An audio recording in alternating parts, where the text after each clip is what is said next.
రాష్ట్రంలో పెట్టుబడులు, మౌలిక సదుపాయాల కల్పన, ఉపాధి అవకాశాలపై శాసనసభలో ఏపీ సీఎం చంద్రబాబు ప్రసంగించారు.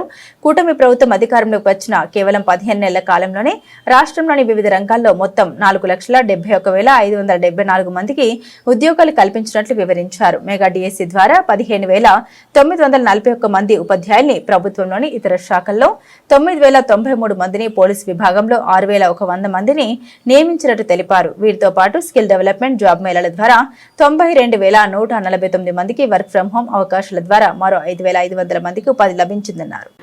దీనివల్ల దిశ ఏంటి లాభం అని మీరు ఆలోచిస్తే గర్వంగా చెప్పగలుగుతున్నా. ఈరోజు మీరు చూస్తే ఎస్ఐపిబి జూన్ 2024 ఆన్బోర్డ్స్ మనం పెట్టిన తర్వాత 10 పెట్టాం. 14-19లో మొత్తం కలిసి 17, వాళ్ళు 24 వరకు పెట్టిన 13 అయితే కిందన డీటెయిల్స్ అన్ని ఇచ్చాం. I&C డిపార్ట్మెంట్ ప్రపోజల్స్ 47 వచ్చాయి, అదర్ ప్రపోజల్స్ 80 వచ్చాయి. Committed investment as on today ground చేసినటివి 6,23,002 కోట్ల రూపాయల దిశ. కమిటెడ్ ఎంప్లాయ్మెంట్ దీనివల్ల 6,29,438.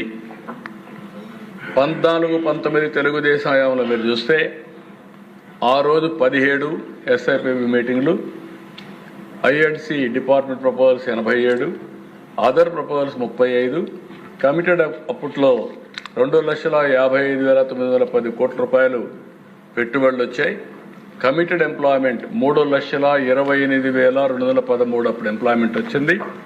19-24 అధ్యక్ష 13 మీటింగ్లు పెట్టారు.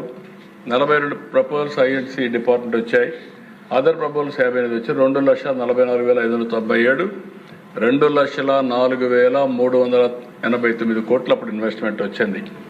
అప్పుడు వచ్చిన దానికంటే 2,04,000 కోట్లు అప్పుడు వస్తే ఇప్పుడు సంవత్సరం 3 నెలల్లో 6,29,438 అంటే ఇప్పటికే 3 రెట్లు పైన ఇన్వెస్ట్మెంట్ 1 ఇయర్లో వచ్చినటువంటి సందర్భం.